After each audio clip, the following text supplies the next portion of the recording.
Estudio crítico sobre la alfabetización en el Paraguay. Ricardo Martín Almada, 1985. Voz en off, Miguel Yegros. Relator, Miguel Yegros. Episodio 5. Capítulo 2. Sección 2.1.2. Continuación. 2.2. 2.3. Sean todos bienvenidos. 2.1.2. Las cifras de analfabetos. Continuación. Desde el punto de vista cualitativo, el alfabeto es la persona que es capaz de leer, escribir y contar, comprendiendo además una serie de hechos relativos a su vida cotidiana. En todos los censos realizados por el gobierno paraguayo, consideran alfabeta a una persona que posee un mínimo de destreza, más bien en la escritura que en la lectura. Es decir, con el solo hecho de saber escribir su nombre, lo consideran alfabeto, sin tomarse en cuenta el desarrollo real de las personas. Esto hace que el porcentaje de analfabetos sea ínfimo. Además, como hemos dicho, existe un interés político. Una cosa es definir, teorizar sobre el analfabetismo de una manera abstracta y otra es tener en cuenta la realidad concreta en que viven tales individuos. Por eso es importante saber cuál es la vida de un analfabeto en un medio en el cual lo escrito está presente. Vivimos en un siglo en que la información escrita ocupa un lugar muy importante y el tipo de vida obliga a utilizar correctamente la lectura, escritura y cálculos. El desconocimiento de tales destrezas lleva a los individuos a su aislamiento total de la sociedad, además de encontrarse cada vez más cerca de la miseria e ignorancia y vivir cotidianamente en la humillación y vergüenza. El analfabetismo de los individuos lleva a una situación de explotación por parte de los patrones. Los trabajadores, con un bajo nivel, serán mal remunerados. Por otra parte, no se atreverán a pedir aumentos o una formación por temor a que se descubra su situación. Su analfabetismo lo lleva también a una inestabilidad en el trabajo. La vergüenza en que viven es tal que prefieren dejar sus actividades laborales al saber que los demás han descubierto su analfabetismo. También, la inestabilidad se extiende al aspecto emocional. Dejan de frecuentar los amigos o personas conocidas, al percatarse que quienes les rodean están en conocimiento de su situación. Tampoco pueden llevar una vida privada, pues dependen de otras personas para la lectura de sus cartas, así como de su redacción, para encontrar una calle, para descender en una estación determinada. El analfabetismo de los individuos de una determinada comunidad les imposibilita psicológicamente para hacer un pedido de crédito al banco o bien dirigirse a las instituciones administrativas por causa de los formularios que es obligatorio llenar y por el temor de ser humillados. Para un analfabeto, es un drama el hecho de ir al hospital por un accidente o para un control. El temor más que nada al trámite que debe realizar. Temen irse a la escuela a hablar con la maestra sobre el rendimiento de sus hijos. El condicionamiento del medio es tal que se consideran inútiles, idiotas, prefieren no hablar para no decir estupideces. Podemos decir que tales individuos viven marginados de la sociedad, impedidos de cumplir responsabilidades sociales o políticas, y este tipo de comportamiento es favorable al régimen actual. Por eso, no es muy digna de confianza la respuesta de los censados, pues es más frecuente que se defina como pobre que como analfabeto, porque para él es más significativo ser un trabajador mal remunerado que no saber leer. La vergüenza existe, porque el Estado, a través de sus diferentes aparatos ideológicos, ha difundido entre la población que el analfabetismo es un problema individual y no social. Como consecuencia de esto, identificar a un analfabeto como tal resulta humillante para éste, y no es extraño que en el momento del censo, por vergüenza, no se reconozca como alfabeto. 2.2. La finalidad política del gobierno paraguayo en relación al analfabetismo.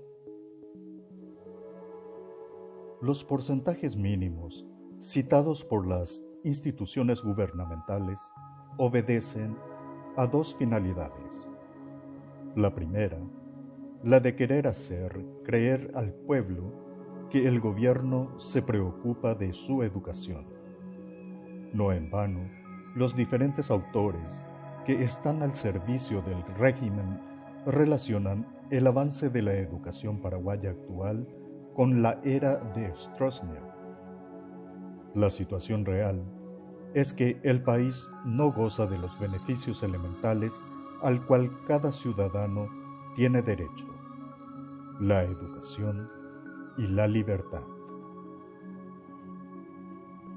La segunda, el gobierno trata de mostrar con datos que el porcentaje de analfabetos ha ido mejorando a fin de poder recibir toda la ayuda económica por parte de organismos internacionales que facilitarán la construcción de locales, instrumentos de trabajo como ser máquinas, imprentas, etc. Ayuda que permitirá llevar una buena vida a las personas que trabajan en el proyecto. Y lo imperdonable de esto es el hecho de negociar con el sufrimiento del pueblo paraguayo. Los porcentajes dados por el gobierno en cuanto al analfabetismo no son representativos y se contraponen a los hechos que pasamos a mencionar. Si tomamos en cuenta un promedio de 100.000 niños de 7 a 14 años no matriculados cada año, ponderando en base de cifras oficiales, más un aumento anual superior a los 15.000 alumnos entre 1956 y 1984. Los 100.000 niños sin matricularse cada año, más 3,30% de incremento demográfico acumulativo.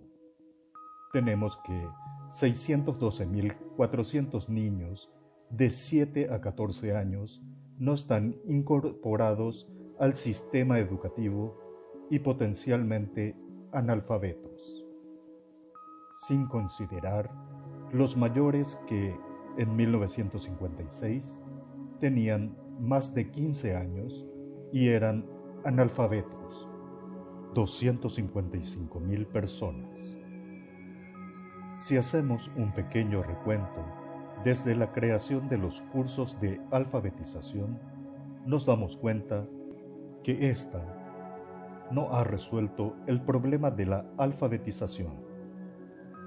Si consideramos el diagrama de la cohorte 1978-1980, vemos que de 6.068 alumnos inscritos en el primer ciclo del curso de alfabetización, solamente 3.029 terminaron sus estudios, es decir, el 50%.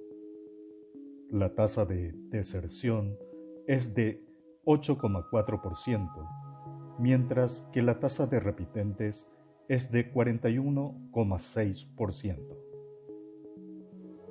Si tuviéramos en cuenta estos elementos, sumando a ello el abandono de los alumnos en los 3 primeros años de la escuela primaria, que representa un 69,8%, cohorte 1976-1981.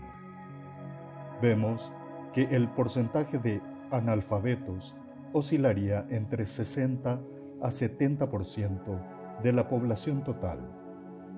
Esto no significa que se trata solamente de analfabetos netos, sino que también de analfabetos funcionales y de los alfabetos que vuelven a caer en el analfabetismo. 2.3.